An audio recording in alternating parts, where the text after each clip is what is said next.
জয় নিতাই, জয় গৌর। আজকে আলোচনা করব কর্ম নিয়ে। বলছে কর্ম নিয়েই আমি বেশি আলোচনা করছি, কারণ কর্ম খুব গুরুত্বপূর্ণ একটা জিনিস।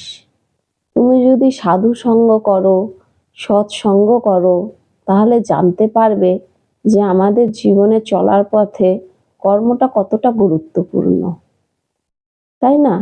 কারণ তুমি যদি সাধু সঙ্গ না করো, তাহলে তুমি মনে করছো আমি যে কর্মটা করছি সেটা খুব ভালো।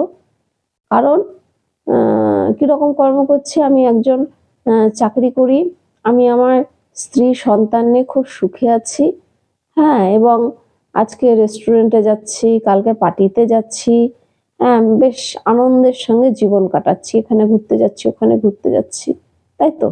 কিন্তু যখন তুমি একটা সাধু সঙ্গ করবে, সৎ সঙ্গ করবে, তখন জানবে যে এটাই জীবনের শেষ কথা না। জীবনের শেষ কথায় কিন্তু ভগবানের চরণ প্রাপ্তি। সেটা কিন্তু জন্মানোর সঙ্গে সঙ্গে মানুষ মায়ার মধ্যে এসে পড়ছে, সেই মায়ায় জর্জরিত হয়ে সেটাই ভুলে যাচ্ছে। দেখো, একটা কুকুর, গরু, তাই না, ছাগল, তারা কি করছে? সারাদিন খাচ্ছে, দাচ্ছে, ঘুরছে, ফিরছে, হ্যাঁ, তারাও সন্তান জন্ম দিচ্ছে, তাই তো? এবং তাদের সন্তানের খাওয়ার চিন্তা তাদেরকে করতে হচ্ছে না। তাহলে আমরাও মানুষ, হ্যাঁ, মানুষ কি করছে? মানুষও তাই, সারাদিন কাজকর্ম করছে, বিয়ে করছে, সন্তান জন্ম দিচ্ছে, আর কি খুব টেনশন করছে সন্তানকে মানুষ করা নিয়ে। এই কম্পিটিশনের যুগে আমার সন্তানকে বেস্ট থেকে বেস্ট জায়গায় কি করে পাঠাবো। যদি তোমার সন্তানের ভাগ্যে থাকে বেস্ট থেকে বেস্ট জায়গায় যাওয়ার, তোমাকে কিছু করতে হবে না, সে নিজে থেকেই চলে যাবে। আর যদি সেটা ভাগ্যে না থেকে থাকে, তাহলে তুমি যতই চেষ্টা করো সেই চেষ্টা বৃথা, কারণ সে বেস্ট জায়গায় যেতে পারবে না। সেটা তার ভাগ্যেও থাকা চাই, না থাকলে সেটা কখনোই সম্ভব না। যদি একটা স্টুডেন্ট খুব ভালো পড়াশোনায় হয়, হ্যাঁ, খুবই ভালো, কিন্তু দেখা যাচ্ছে তার ভাগ্যেই নেই চাকরি, সে যত ভালোই পড়াশোনায় হোক না কেন, প্রচুর ডিগ্রি থাক, তবু সে কিন্তু চাকরি পাবে না। অথচ একজন ফেল করা স্টুডেন্ট বা 8 পাস স্টুডেন্ট, তার ভাগ্যে আছে চাকরি পাওয়া, সে একটা যত নিম্নই হোক না কেন, হ্যাঁ, একটা দারোয়ানের চাকরি হলেও কিন্তু সে পাবে, যেহেতু তার ভাগ্যে আছে। কাজে ভাগ্যটাকে কখনোই, হ্যাঁ, অবজ্ঞা করা যায় না, সম্ভব না। তো বলছে দেখো, একই অফিসে দুইজন চাকরি করে, হ্যাঁ, দুইজনেই পুজোতে ছুটি পাচ্ছে। একজন তার স্ত্রীকে নিয়ে ঘুরতে যাচ্ছে দার্জিলিং, আর একজন তার স্ত্রীকে নিয়ে যাচ্ছে নবদ্বীপ, ঠিক আছে? তাহলে এইবার যে দার্জিলিং যাচ্ছে সেও খুব আনন্দ করছে তার স্ত্রী সন্তানকে নিয়ে, যে নবদ্বীপে যাচ্ছে সেও তার স্ত্রী সন্তানকে নিয়ে খুব আনন্দ করছে। কি না, সে পাহাড়ের সৌন্দর্যটাকে যে উপভোগ করছে, হ্যাঁ, পাহাড়ের সৌন্দর্য উপভোগ করছে, খুব আনন্দ পাচ্ছে, কারণ ভীষণ রোমান্টিক। আর যে নবদ্বীপে এসেছে সে কি আনন্দ করছে? সে গৌর দর্শন করছে। কি করছে? মায়াপুর গিয়ে মন্দির দর্শন করছে। আর কি করছে? নবদ্বীপের দ্বীপ পরিক্রমা করছে।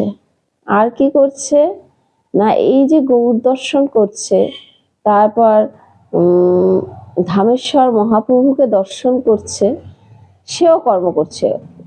ওই বন্ধুও কর্ম করছে, এই বন্ধুও কর্ম করছে। তো কোন কর্মটা বেশি ভালো, সেটা তোমরা এবার বিবেচনা করো। যারা সৎসঙ্গ করে, সাধু সঙ্গ করে, তারা জানে কোন কর্মটা বেশি ভালো।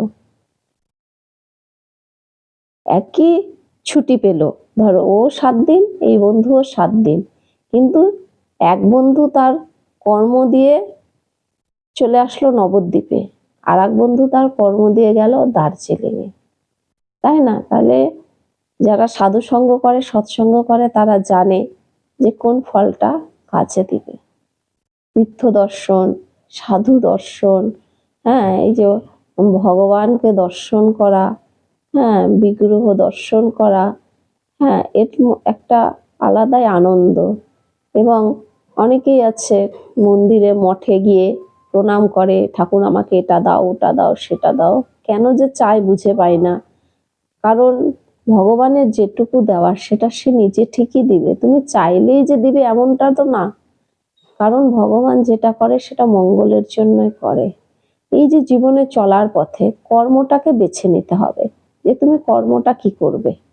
এরকম দুই বন্ধুর মতো। তো তুমি যদি সাধু সঙ্গ করো তাহলে তুমি জানতে পারবে যে কোন কর্মটা প্রকৃতই কর্ম, আসল কর্ম।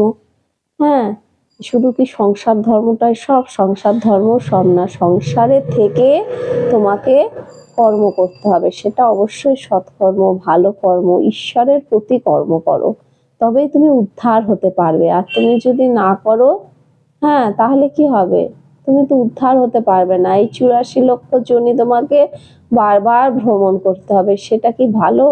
একটা মানব জন্মই পেলে তুমি যদি উদ্ধার না হতে পারো তাহলে কি করবে? এই যে অসুখ বিসুখ, রোগ শোক, তাপ জনিত জ্বালা দুঃখ লেগেই তো থাকবে। কাজেই এই মানব জন্মটা যখন দুর্লভ জন্ম, সেই জন্মটাকে সৎ কাজে ব্যবহার করো, তাতে করে তোমার একটা গতি হবে। শুধু তোমার বলা ভুল, তোমার হাত ধরে হয়তো তোমার বংশের, তোমার কুল, পিতৃকুল, মাতৃকুল সব উদ্ধার হয়ে যাবে। তুমি এমন কর্ম করো, তাহলে তাতে করে সবার মঙ্গল। ঠিক আছে?